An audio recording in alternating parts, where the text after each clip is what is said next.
attention and be respectful, and maybe start thinking of some questions to ask at the end, because we'll have time for a little Q&A. Okay, so if you have any questions, save them till the end, and just listen and be respectful. Okay, thank you. Thank you, Ms. Brady.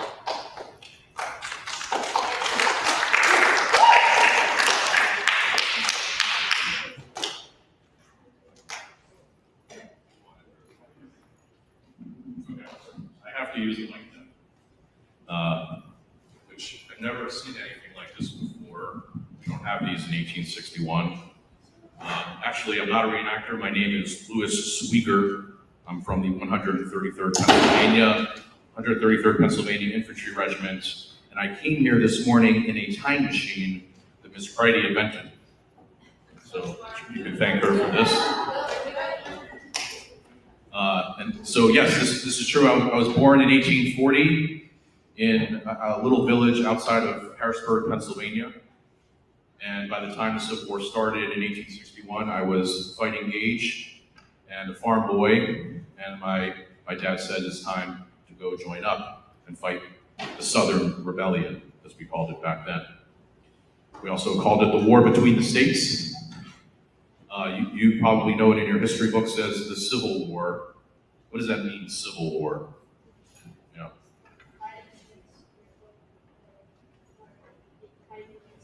That's right. That's when a country, a government, is divided into two factions, and they, for reasons that they could not figure out diplomatically, need to go to war against each other. So quite literally, brother against brother during the American Civil War. So I'm going to talk to you this morning about what it was like to be a Union soldier in the Civil War.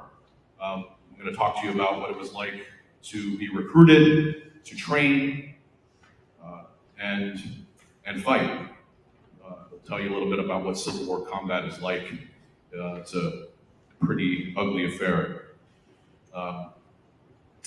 It's not a very happy story, but it's the truth as I know it, and as my friends and cousins realized it as well when they came home from the war. At the beginning of 1861, when the war started, the regular army of the United States only had about 16,000 soldiers. But during the Civil War, by the end of the war, throw out a number. Anyone know how many men fought for the Union Army? Throw out a number. 100,000? Okay. 50,000? 9,000? 300,000? All good guesses, but very much on the low end. 2.2 million men. 2.2 million, a huge portion of the American population at the time, fought in the Union Army. So how did we go from an army of 16,000 to 2.2 million? Anyone know? Where did all those men come from? Including myself. Yeah, they're volunteers. We were, in 1861, our president, Abraham Lincoln, said, we need state volunteers to fill these ranks so we could put down this war, the Southern Rebellion. So we all joined up. In the Confederate Army, I understand that there were about 900,000 men that served. So who had more?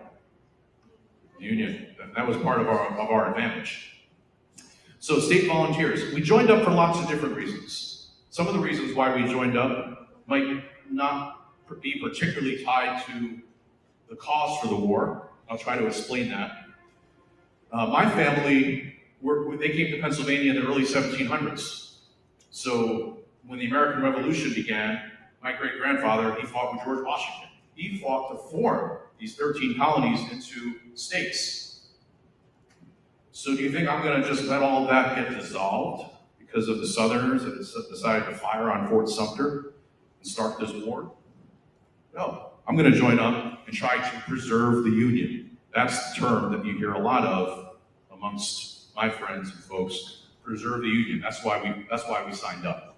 Also, and a lot of my cousins in Pennsylvania, they came from Germany or other parts of Europe where there were failed governments. In the 1840s and 50s, there were all sorts of terrible wars going on in Europe against the kings and queens of various European countries. There were autocracies and aristocracies. But what we had here in America was very special.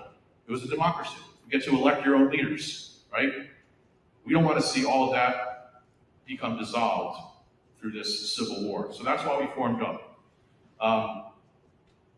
There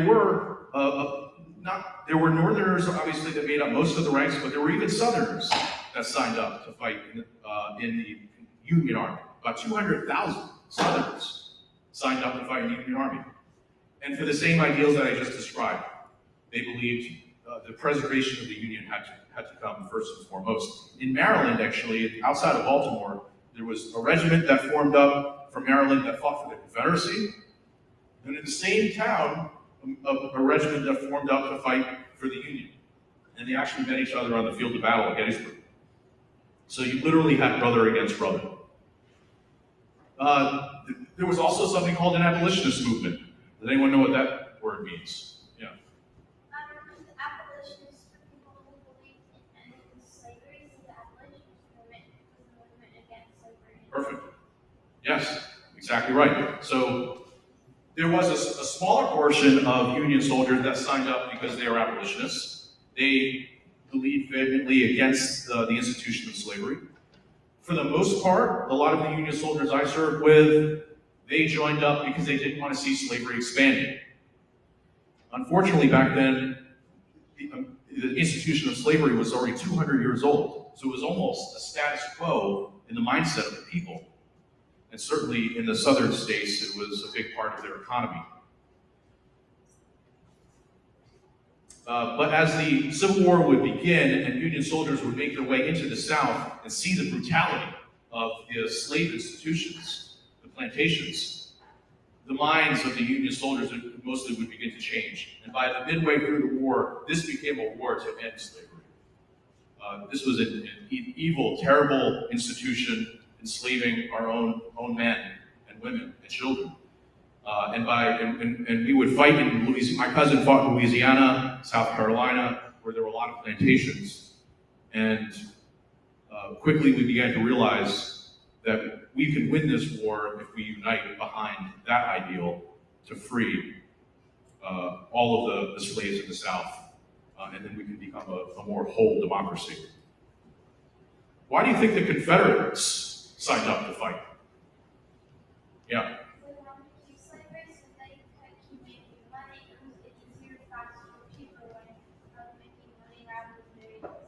Very good. Very good. So that's true, but did you know only about 25% of Confederate soldiers owned slaves? So 75% of the Confederate soldiers that signed up could not own a slave. They were poor, and they were a lower middle class. In the state of Texas, 98% of the Confederate soldiers, over almost 100,000 men that came from Texas, 98% never owned a slave. So why would they join up to fight? Yeah. Potentially, yeah, there were some drafts. Yeah. They were paid. That's a big reason. Yeah. They believed in states' rights. That's true, very good. They believed in states' rights, and what does that mean? Back then it meant, well, this is the way it's always been, and we want things to stay the same. If I'm a poor southern boy, farm boy from Texas, and I don't own a slave, never even seen a slave perhaps, somebody's telling me, and in fact I captured a Confederate soldier at the Battle of Antietam, and I asked him this very question, and he said to me, imagine you came to grammar school and you were a 5th grader and you showed up and one day all of the 2nd and 3rd graders, they were in 6th and 7th grade. How would that make you feel? So I thought about that for a second. Like, this was a class system. This was a status symbol. The whites predominantly did not want to see the slaves increase in social status. Really, and that's a racist ideology that we are that we fought against as part of the Union Army. So we're approaching 1861, and there were lots of slave rebellions going on. One of the biggest ones was called the John Brown Raid. Has anyone ever heard that before? Yeah. John Brown attacked Harper's Ferry, but only and his sons ended up showing up, and they got captured next to it. A lot of that is true. John Brown, this was one of several rebellions that occurred in the 1840s and 50s, and it scared the white southern population quite a bit. And in 1859, in Harpers Ferry, Virginia, now I believe it's called West Virginia, John Brown and some other abolitionists raided a federal arsenal. They took all the weapons, they holed themselves up inside, and their intent was to arm the slaves and to break them free. So a very noble cause, maybe a little bit extreme, violent, and the U.S. Army at the time, coincidentally enough, led by Robert E. Lee, a colonel in the U.S. Army, later become the commander of the Confederate Army in Northern Virginia, he put down that rebellion. But that was one of the sort of rally cries of the North. John Brown was executed by the federal government for inciting this insurrection, but he became a martyr for the cause of the Union. So why else would I join the Army? Throw out all of the ideas of politics or ideology. Yeah. Money, very good. How much money do you think I made per month as a soldier in the Civil War? Yeah. $100? Ooh, I wish. Yeah. 10 cents? More. $13 per month. $13 per month was my Army wage, and that's a lot of money because it was a steady paycheck. Now, farm boys, textile workers, clerks, some of my cousins were clerks, shoe coppers, they could make $15, maybe $20 in a month, but that would be a good month. They couldn't sustain that for 12 months or a year or 2 years or longer. The Army, they would sign you up for a 3-year enlistment. So I know I'm going to get paid for 3 years, month to month. Now, Uncle Sam was never very punctual in his payments. There was a lot of back pay going on, but I knew eventually I was going to get paid. So $13 a month, a lot of money. It was also this idea of becoming a hero, rising myself up in social stature. It was an honorable thing to do. Everybody was doing it. You had to be at least 18, though. You had to be at least 18 to join the Army. One of my cousins in a neighboring village, he was only 16, and somehow he got in. And what he told me, and this, I've heard this happen a lot, it was a sin, and it still is a sin to tell a lie to a grown-up. When my cousin, 16-year-old, showed up at the Army recruiting station, and he was asked, "Are you over 18? Do you swear?" And he said, "Yes." He told me it's because he put a slip of paper under his sock that said the number 18 on it. "Are you over 18? He could honestly say yes. And that was enough, believe it or not. There was no birth records checking. In fact, there were about 200,000 Union soldiers between the ages of 10 and 14. I've got a photo here of one of them. This is my regiment. That's my company commander in the middle there. Let's see where this, I'm going to come back to this in a moment. Here we go. Johnny Clem on the left, William Black on the right, both boy soldiers. William Black on the right signed up to be a drummer boy, but he went into battle right alongside the rest of them, and he almost lost his arm at the Battle of Shiloh. Johnny Clem on the left was a soldier at the age of 12. Even made sergeant. You can see his 3 chevrons there on his rank on his shoulder. Johnny Clem went on to be a general in the U.S. Army and served for almost 50 years. So not a lot of science into are you old enough to fight. Okay, so here's a picture, a real photograph of my unit. That is what an infantry unit looks like, with an officer standing in front. You know he's an officer because he has shoulder bores on his shoulders. And he would be in charge of this company. A company of men would be about 100 men. You can see their gear there. And I'm going to talk about the equipment in a moment.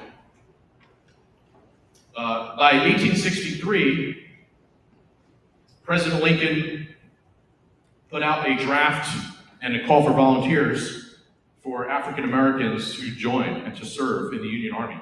And here's a picture of one of those regiments, and they did so very honorably and contributed a great deal to the outcome of the war on the field of battle.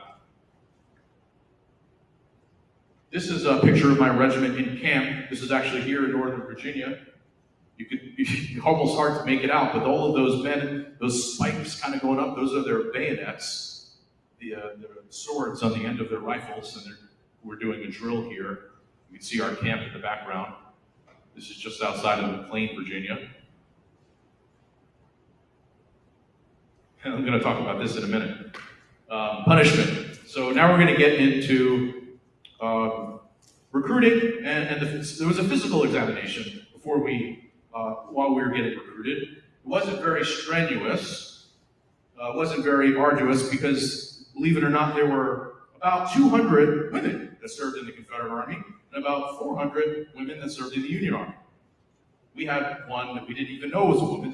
They disguised themselves as women, and usually would not know they were female until they were wounded on the battlefield and had to attend to their wounds. I remember once my sergeant called me into his tent and he said, Private Swigert, did you know that Private Smith gave birth to a baby boy this morning? That defies all of the laws of war. So we have to deal with that. So yes, women did try to enter and did enter the Union Army. So the physical examination could not have been too strenuous. They had to look for a few things. You had to have at least one good eye, so you can aim.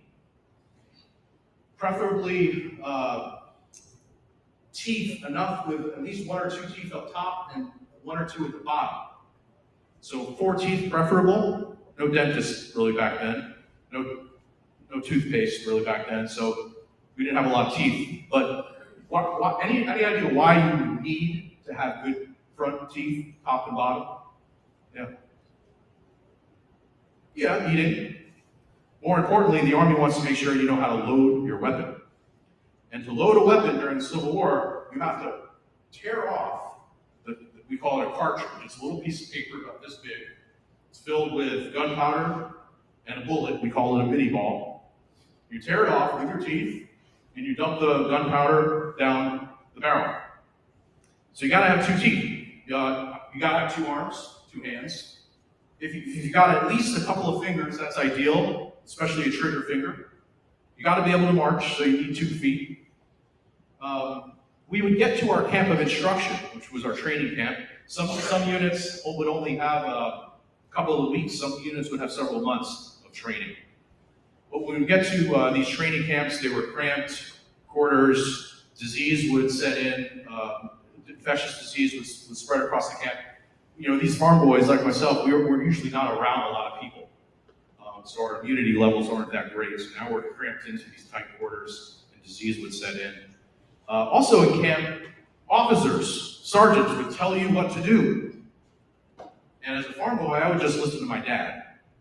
But now I've got all these guys telling me what to do. Sergeants and officers and lieutenants and captains ordering me around.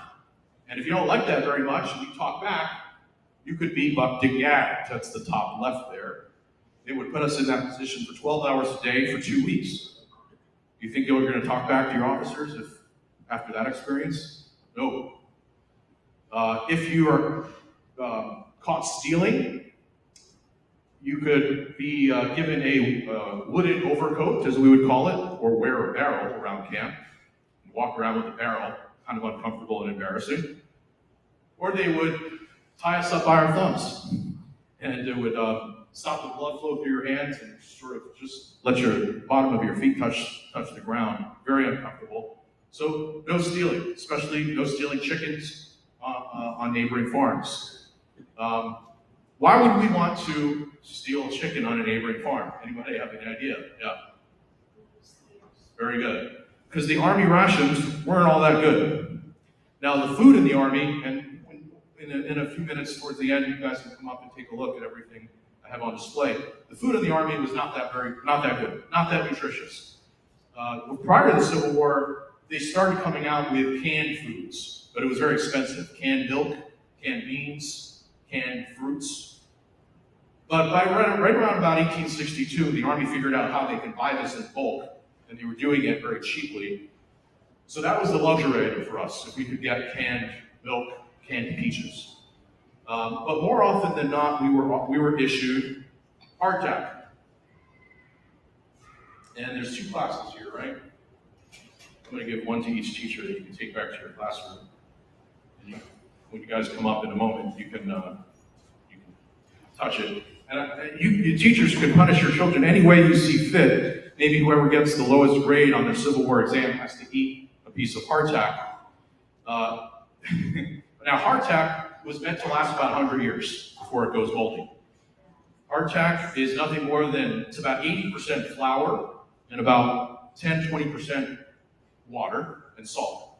So it's cooked at a very, very high degree, so it bakes all of the moisture out. So that's why it will last 100 years and not get moldy. So we ate a lot of this. Some of my comrades would tell me they're hard enough to stop bullets. They would put them under their uniform. You really can't use your minimal teeth to eat hardtack. We would usually put it on the ground and jump on it, hit it with the end of our muskets, or let it sit in hot coffee for a while. We'd also eat something called salt pork. I've got some of that up here. Salt pork is a cured pork. It's given a long bath and lots of salt. Again, so it stays, so it doesn't perish, won't get moldy, will last you a few months without any type of ice. Those were the two rations, but the Army liked to brag that they fed us vegetables. What they really gave us was something called desiccated mixed vegetables, and it was a mixture of peas, cabbage, carrots, and it was dehydrated into a brick. So it basically sucks all of the nutrition out of it, but again, it keeps it from perishing. And they would give us that. We ate a lot of that. And I believe it left an old, dirty mop taste in your mouth. Yes, sir. Swearing will probably steal or talk back. That was ubiquitous for lots of different punishments.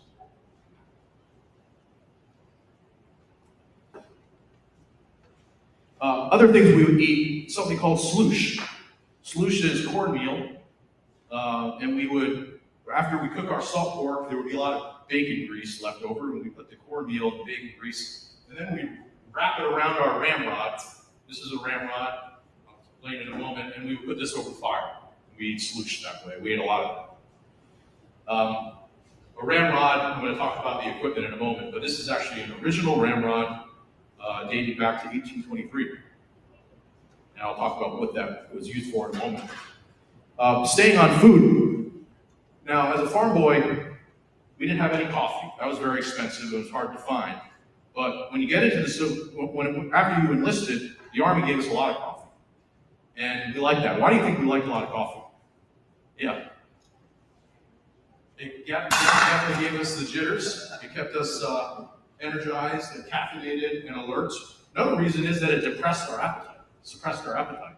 So those are 2 really good things when you're a soldier. You're not going to get hungry, and you're going to stay alert. So we ate a lot of coffee, quite a bit, 5 to 6 pints of coffee per day. We'd wake up in the morning, first thing we would do was brew a cup of coffee. Right before we left for drill, we would have coffee. During breakfast, we would drink coffee. Then we go on the march, and whenever we'd stop at a halt, we'd pull some of the fence rails off the side of the road, make a quick fire, and we'd brew coffee. We get back to camp, before we go out for guard duty, we'd brew coffee. During dinner, we'd also brew coffee. And then right before bed, we would also make another pot of coffee. So, and we couldn't get enough of it. We wanted as much as we possibly could get. Coffee beans were easier to find in the northern armies, but they were manufactured in the north. Coffee beans were scarce in the south. I captured a Confederate soldier at the Battle of Fredericksburg, and we were trading some of our items, and he asked me for some coffee beans, which I gave him, and in exchange he offered me some of his substitutes. The Confederates would make coffee out of chicory beans, parched corn, sweet potatoes, peanuts, pine tree bark, anything they could get their hands on. You ever have sweet potato coffee? There's this thing called Starbucks that I came in on my wagon, I saw this Starbucks. I guess that's why you guys are really into coffee too. I've never seen a sweet potato coffee at Starbucks though, have you? After the Civil War, Americans, there's a lot of Americans that are now obsessed with coffee. And I think there's a correlation between that and our obsession with Dunkin' Donuts and Starbucks today. Uniforms. Uniforms. So at the very beginning of the Civil War, the first battle, does anyone know what the first land battle was? Yeah? Very good. Bull Run. The Confederates called it Bull Run after the nearest stream. Or, excuse me, the Union Army called it Bull Run after the nearest stream. The Confederates called it Battle of Manassas after the nearest junction. And that was common during the war. So at Bull Run, it was kind of BYOU. Bring your own uniform. Now, traditionally, we settled into blue and gray, but at the Battle of Bull Run in particular, we saw the reason why we needed to standardize the uniforms. Because there were Confederates showing up in blue suits, and there were Unions showing up in gray suits. So we were shooting at each other. A lot of friendly fire, we would call that. Bad idea. So we standardized. A Union soldier is issued a four-button sack coat. That's what I'm wearing today. This is the standard issue jacket. It's wool all through. It's natural, breathable material. Nice in the fall and winter, but it gets a little stuffy in the summer. So navy coat. This is called a sack coat with sky blue trousers, also wool. Sky blue trousers were very common on both sides. The Confederates wore we call it a butternut color. It's kind of a brownish gray coat. But they would often wear sky blue trousers as well. We'd also be given shoes. You can't see, I'll walk around a little bit. These don't have left or rights. They're just whatever you got. Your feet form to the left or right. They're called brogans, named after the manufacturer. And they are all wood bottoms with leather canvas tops. Okay. The Army also issued us woolen socks.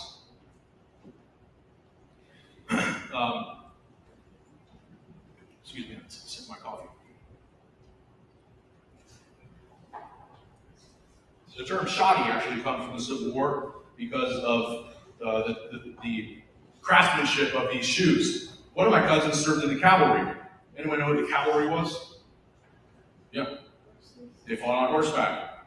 He told me that they were issued brand new sets of brogans, but after the first day, they all fell apart. They went to the quartermaster, the supply clerk, to complain, and the supply clerk complained, well, you were given those shoes because you served in the cavalry.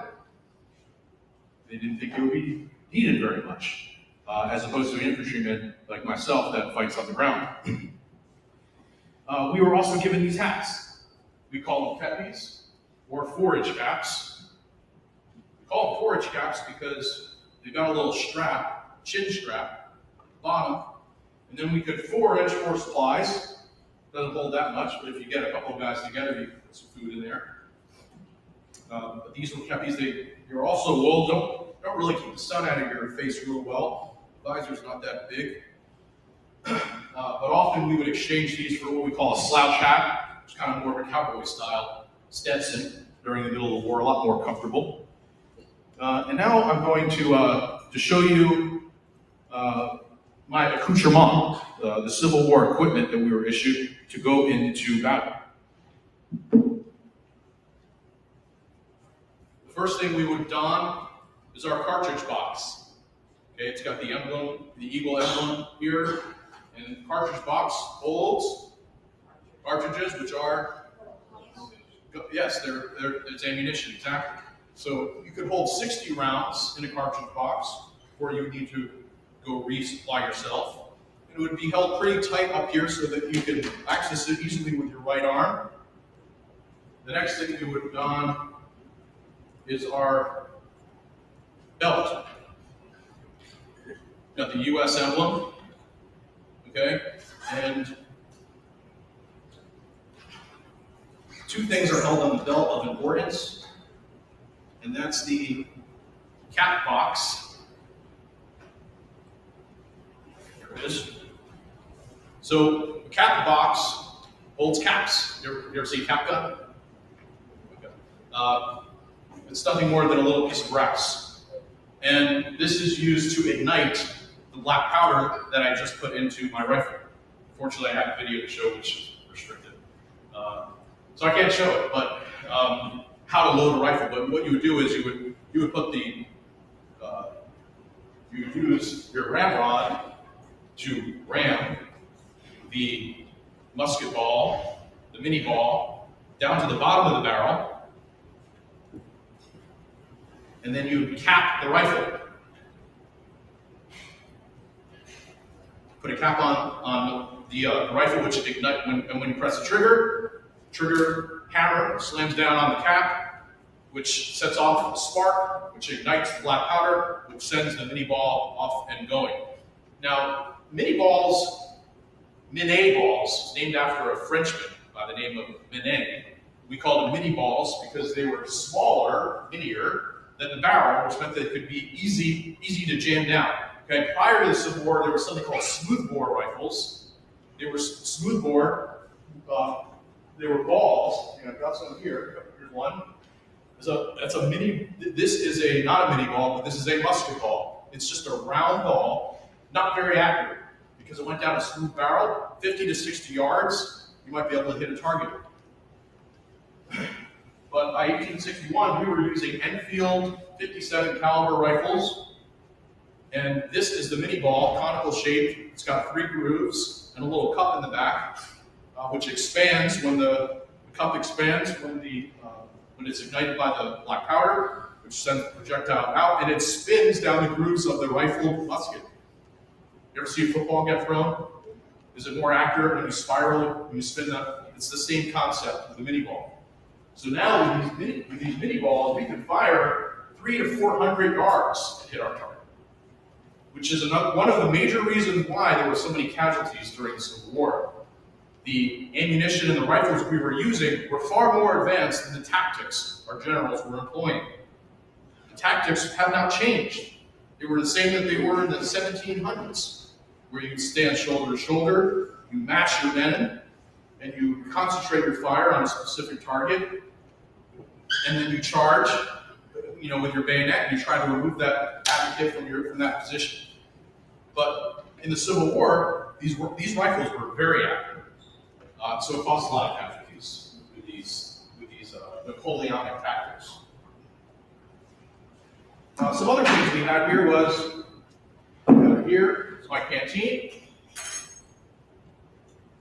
This is a gray jean cloth canteen. Sometimes it's in blue, sometimes it's in gray. Just whatever the manufacturer or contractor had, with a leather strap. And this will hold about a pint of water. We keep that on us like this. Confederates loved to grab these off the battlefield. They would pull them off of a dead Yankee, or these would sometimes get lost on the battlefield, not only because they were an issue of very good canteens in the Confederate Army, but more importantly, when you pull off the jean cloth, this is tin. You split these 2 tin pieces out, they turn into great frying pans. They pick up a lot of those. Some of the other things we would use is a lunchbox. As you might know it as a lunchbox, we call it a haversack. And we keep all sorts of supplies in here. 3 days of rations of hardtack and salt pork, first and foremost. But then other items, personal items that I have up here on display. Maybe my corncob pipe, a pocket knife, my Bible, my sleeping cap, some food, extra pair of socks, my tinware. We also call these shovels. The Army doesn't issue shovels out to everybody.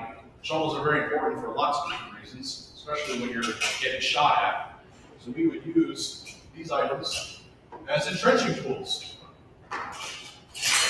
So this is my shovel. This is my shovel. So I drink coffee out of that too. If you're lucky, you get a shovel. So this is my haversack. I'll go right about here.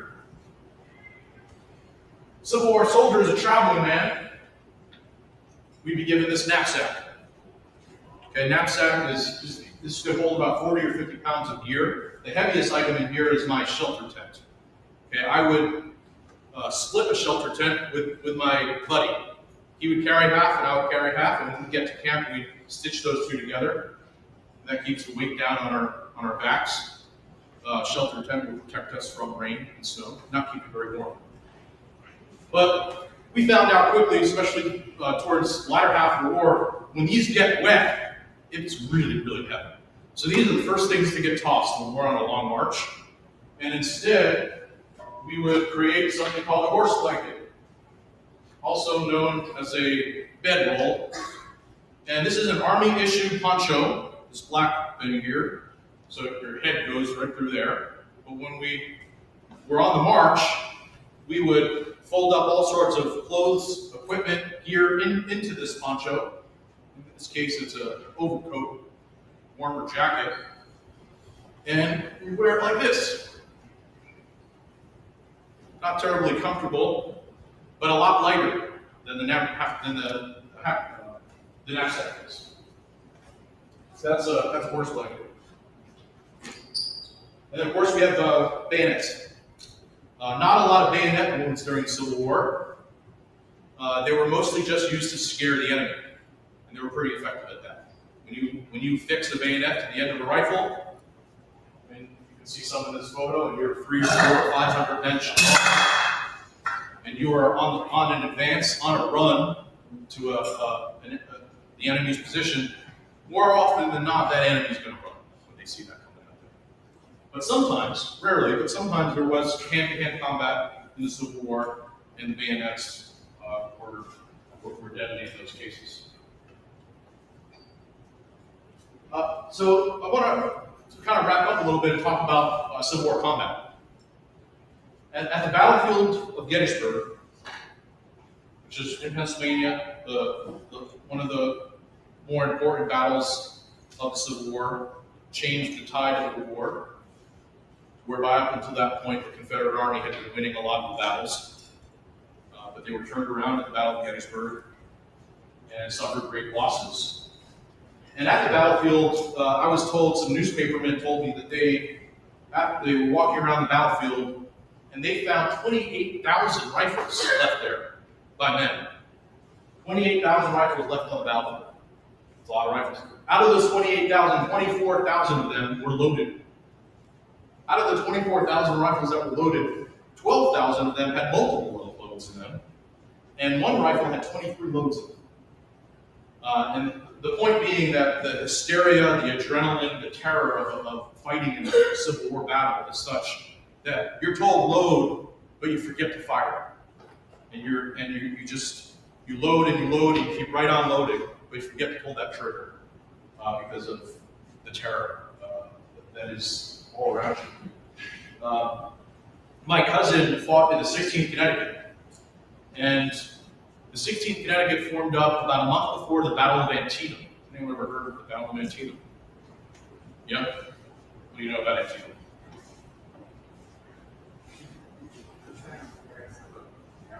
Very good, yeah. In Maryland.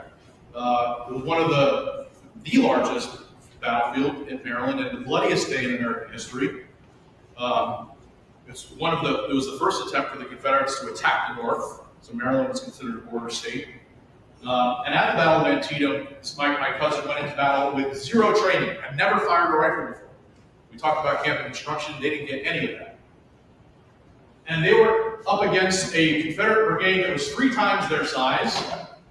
Excuse me, they were 3 times the size of the Confederate brigade. 16th Connecticut, brand new formed, 900 men. Confederate brigade, which is supposed to be larger, but they were a veteran unit, and they knew how to fight. And in the first 10 minutes, 300 of the 900 men of the 16th Connecticut fell on that battlefield in 10 minutes. So, going into battle, before the Battle of Gettysburg, we were told Robert E. Lee's heading north into Pennsylvania and we need to stop him.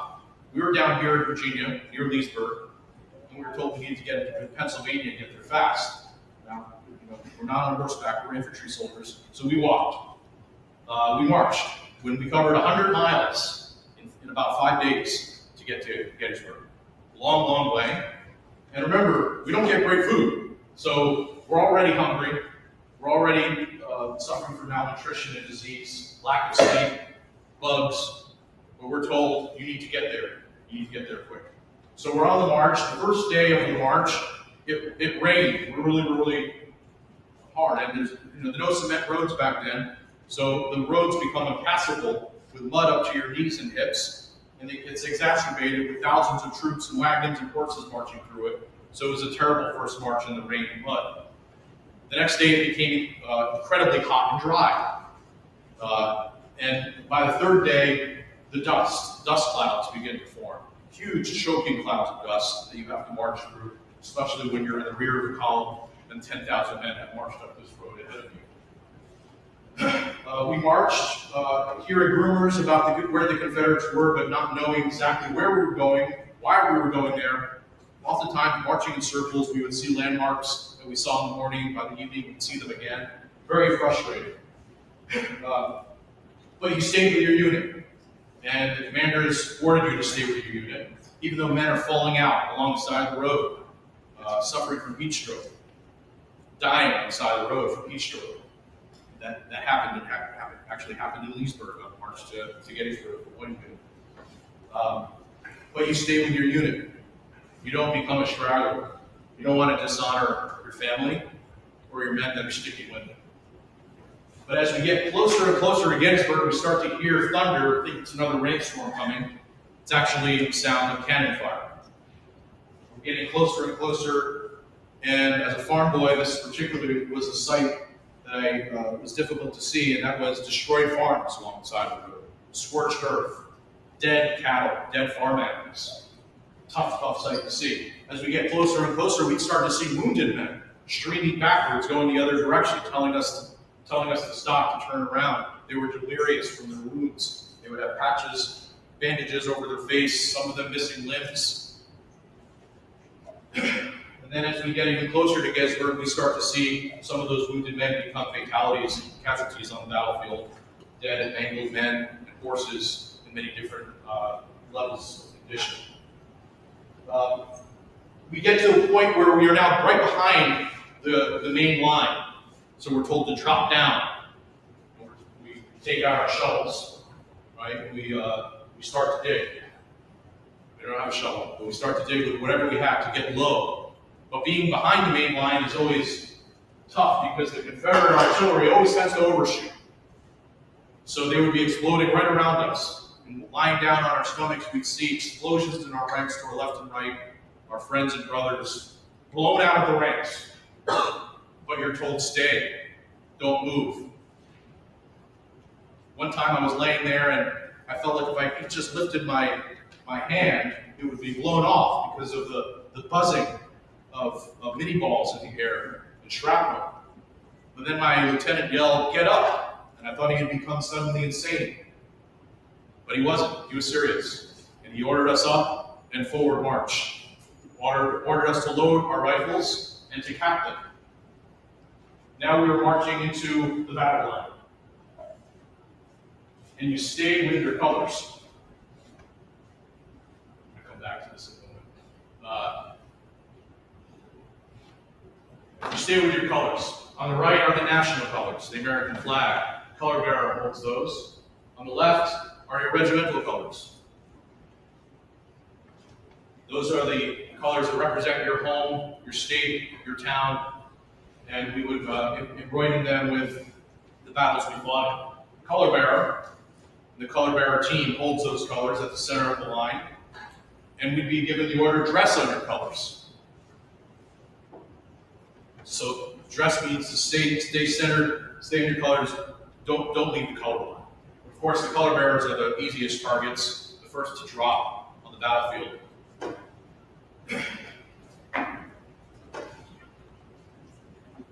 We can see across the field dark forms, and they are the Confederates through the smoke. Hard to make them out. I do have a couple of photos of Confederates. There's not many photos of Confederates in the field. There weren't a lot of photographers in the South, who were mostly in the North. But when they did go south, these Confederates were actually captured. So this is at a Union prison camp. They almost look like bombs, don't they? In tough condition. These three Confederates also captured, and it's a very famous photograph. They were captured at the Battle of Gettysburg, and they were photographed 2 days after the battle. You can get a sense of what they wore. No semblance to their uniform, obviously black and white, but butternut gray. So we can see these dark forms across the field, and we're told fire. and we fire our weapons, and we'd see the dark forms fall through the smoke. But then we would see the flash from the other side of the field, and all of a sudden men on my left and my right would fall. It's terrifying. The Union huzzah is used at this point.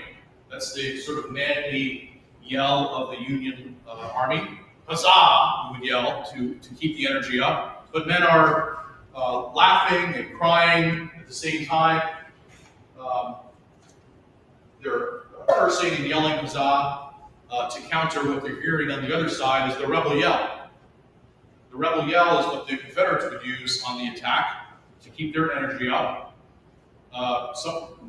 Someone told me once, if you've heard the rebel yell and you weren't scared, then you never really heard it. Go to something called YouTube, and click or search what does a rebel yell sound like. Some Confederate veterans recorded it in the early 1900s, so that's a great authentic video to see. But it's basically a banshee yip kind of mixed up with a fox hunt squall. And it's used on the attack. It's a high-pitched squeal. I'm not going to try it. But it was very scary. Then we're pulled off the line. I survived this battle line, 30 minutes. Now we're finally given shovels. But it's not to dig in, it's to bury our dead. And sometimes we would be forced to use mass burials for over 100 or 200 men in a pit, and we would mark it. If the men were lucky enough, they would get a headstone. We would put a cracker board, a wooden board in the ground with pencil. We'd write their name, their state, their unit, and we'd write a letter to their family and tell them where we buried them so they could come collect them and bring them back home. But again, usually in pencil, so it was weather beaten, and more often than not, their identification would become unknown. Being wounded on the battlefield is probably worse than death. There's no place to go. You can't go forward, you can't go backward. You're left there exposed to the sun, the rain, farm animals, rooting at bodies. If you were lucky enough to get extracted from the battlefield and put on the surgeon's wagon, you would have to deal with a very difficult, very bumpy wagon ride back to a surgeon hospital. Very, very painful, especially when you're missing limbs. If you have a stomach wound and you show up at that surgeon hospital, you're pushed aside. You're not going to be saved.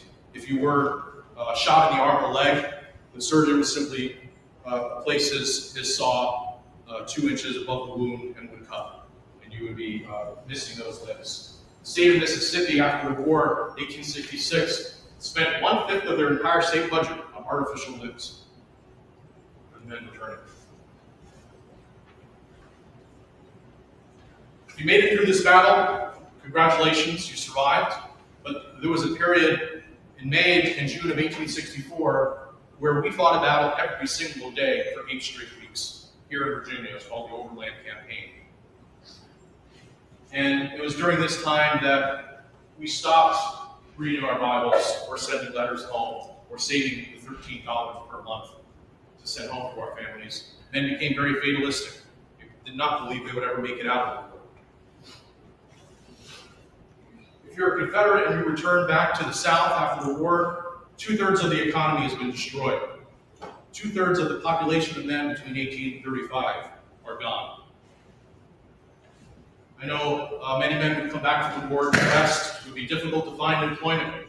My cousin lost a hand, and he told me that a one-handed carpenter doesn't make the same amount of money as a two-handed carpenter. So some difficult lives would be waiting for them. By all accounts, there were about 700,000 men that were killed during the Civil War, died. About 2/3 of those were from disease. The remaining 1/3 from combat deaths. There would be about 600,000 men captured during the Civil War. And this was a big problem because both sides did not know where to put 600,000 prisoners. They were usually crammed into camps, overcrowded, disease rampant, and many died of starvation and disease. Andersonville, Georgia is one of the worst camps. And Elmira, New York, on the Union side, was one of the worst camps for Confederates.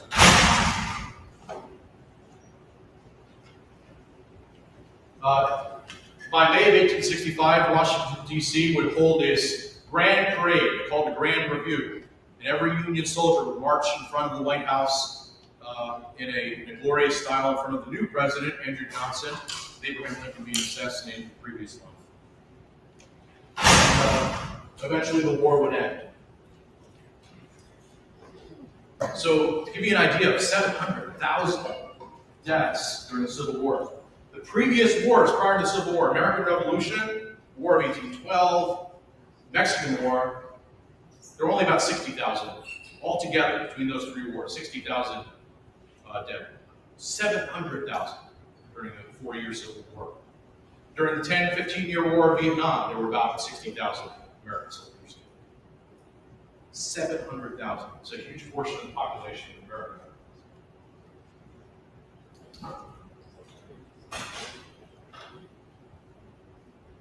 That's kind of hard to say there. So these videos, unfortunately, will not play. I'm going to play the one that will.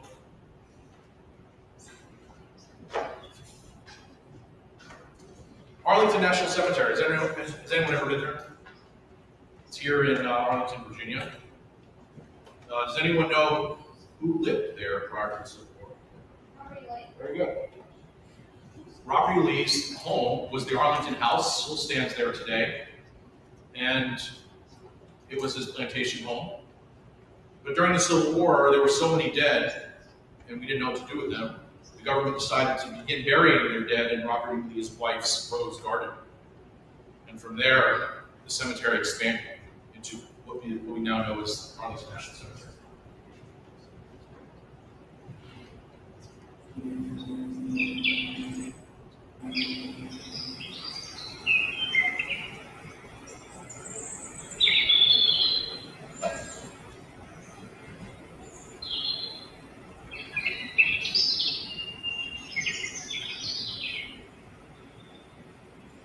Captain Clapp, 77th New York, wounded at Petersburg.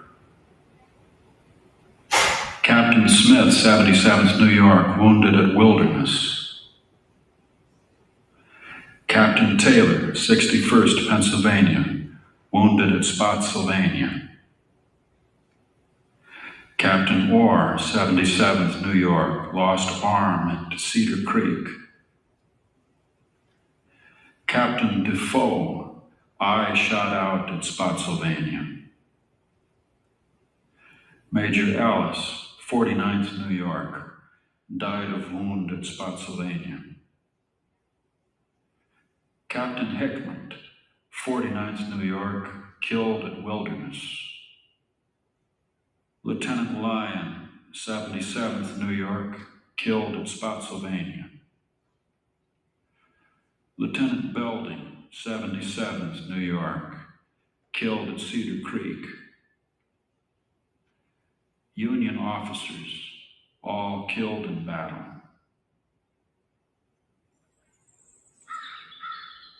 It really looks as if it would never end. The most inspiring sight is the flock of buzzards constantly hovering over us and waiting for their feast. Those birds are at least impartial because they eat both sides alike. The same, I suppose, is true of worms. Washington rolling.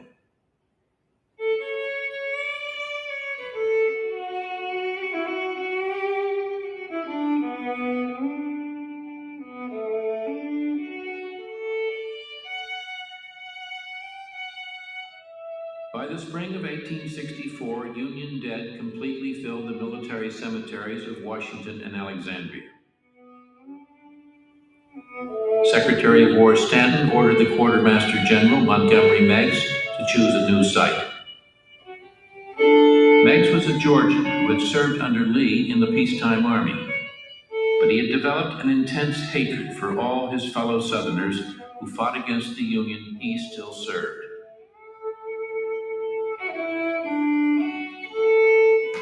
Without hesitation, he picked the grounds of Robert E. Lee's home in Arlington for the new Army cemetery and ordered that the Union dead be laid to rest within a few feet of the front door of the man he blamed for their deaths, so that no one could ever again live in the house.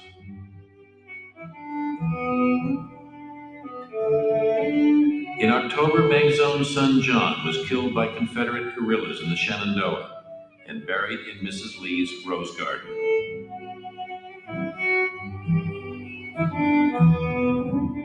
At one point that year, the Union Army was sending back 2,000 wounded, maimed, and dying men a week to Washington. Now the men Grant was sending to fight Robert E. Lee were being buried in Lee's own front yard. And that yard became Arlington National Cemetery, the Union's most hallowed ground.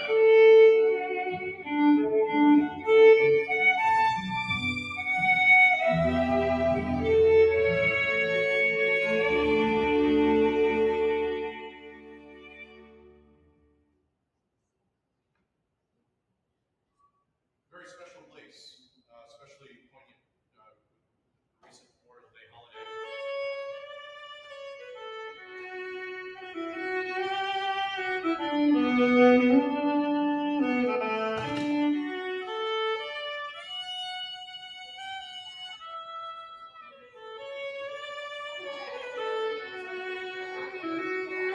Sorry, this is new technology for me. 10:15, they need to walk out? Yeah. 10:15. So I want to show one more quick video. We won't do the whole thing. But I want to show you that these are not just stories in history books, words in a book. These were people. And they lived, some of them, long lives, Civil War veterans. Some of them lived to reach the 75th anniversary of the Battle of Gettysburg as old men. Blue and gray, it doesn't matter anymore. They're brothers, they're Americans. They came together on the old battlefield to see each other, living events. 75th anniversary of the Battle of Gettysburg. President Roosevelt spoke to the remaining few Civil War veterans. Has anyone been to Gettysburg? Of the blue and the gray, on behalf of the people of the United States, I accept this monument in the spirit of brotherhood and peace. Year after year, the nation remembered. In 1930, veterans of the Union Army marched in Cincinnati, Ohio. 4 years later, in New York City, they and the surviving veterans of the Confederacy were the last link with the terrible conflict that tore America apart from 1861 to 1865. The last Civil War veteran would die in 1959, and no longer would there be living memories of long ago battles, only history and legends.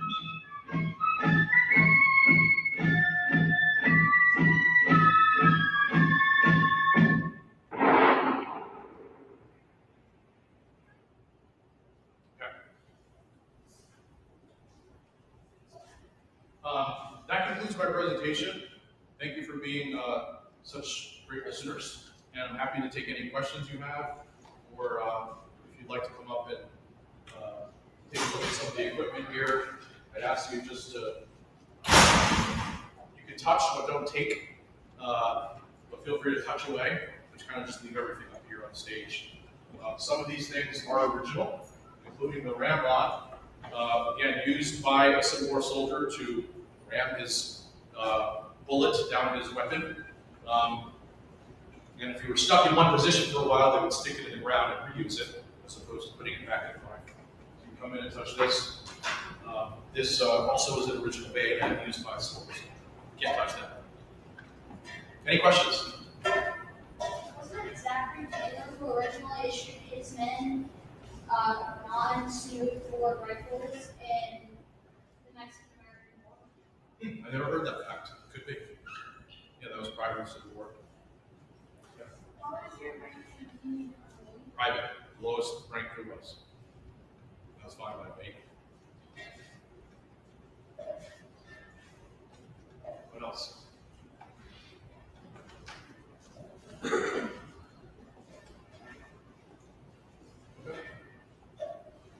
Who's going to end up getting the heart attack? The lowest grade on Sunday.